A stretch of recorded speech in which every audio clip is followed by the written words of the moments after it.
take you to the northwest, where residents in the rural village of Deelpan have suffered serious damage to their properties following heavy rain and flooding in the area. That's where we find Bafedile Moerane, who's standing by for us with the latest detail. We understand some 172 people have had to be evacuated. Bafedile, where are they currently being sheltered? Well, they have currently been accommodated at the local church here to do.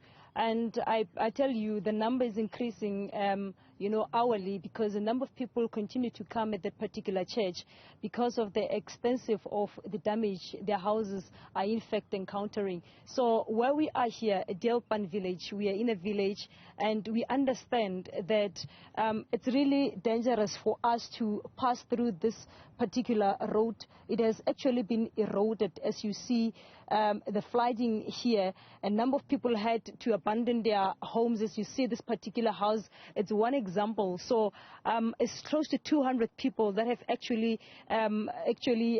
went to that particular church to seek refuge. And we understand the department officials have sent some people to come and assess the situation on the ground.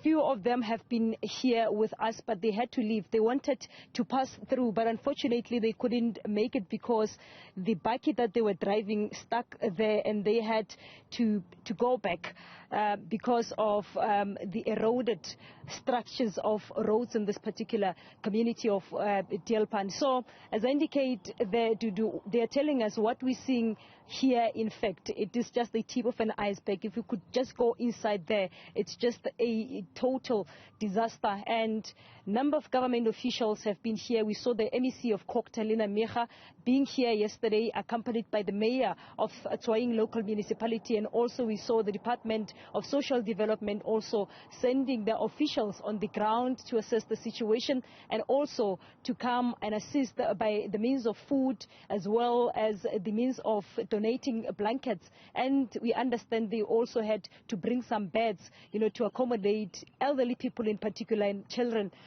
from these particular houses or homes where they had to leave and go to that particular church. And we understand that as the numbers are increasing, now they have to go and get another alternative or go to the local hall now, to accommodate some of the people because of the increasing numbers.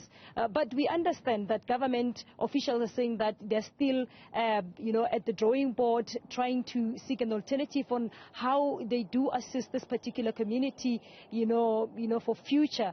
And we understand, we spoke to one man, in fact, who's staying at one of the houses, saying that the MEC, when she addressed them yesterday, said that they want to relocate them here. But now there are worries community members as to who's going to carry the cost if they are being relocated here. But we still have to go and engage the provincial department of Kokta to hear their side as to now who's going to carry the cost if they're saying that they want to relocate these people in particular who are staying here, because they are saying that since January, they saw it coming, the situation being like this, until it exacerbated last Thursday, and a number of them had to relocate from their houses on Thursday, and till today more people are still coming to this particular church that have been requested to be accommodated temporarily, while they're still government officials are still dealing decisively with the situation on the ground.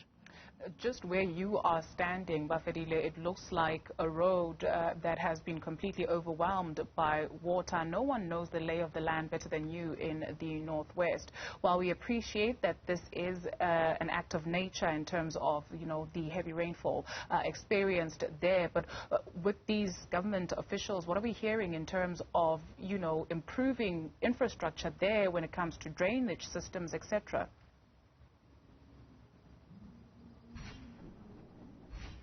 Well, government officials, we understand they're still in talks to see how they bring a permanent solution to this particular matter. But we know to do our roads in the northwest as well as the drainage system here, for a long time it has been a serious problem. And we could say perhaps it is one of the contributing factors to the situation that we're seeing prevailing here. But we will go and engage the municipality as well, and also government officials to hear from them as to what is it they're intending to do despite them saying that the plan, among others, is to relocate this particular community residents who are staying nearby this particular, this place. We understand it has turned itself into some sort of a quarry because of the heavy rainfalls that have been encountered since last year. So we'll go and engage government officials and also disaster management that has dispatched its officials to come here to assess the situation and the damages, to hear from them as to accept relocating this community or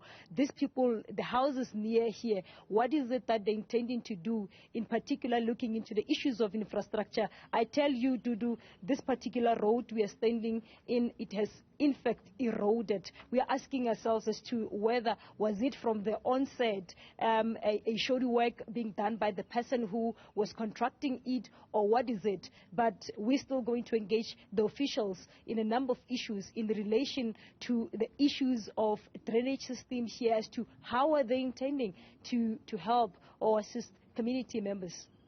Bafedile Moerane in the Northwest for us. Thank you very much for that update.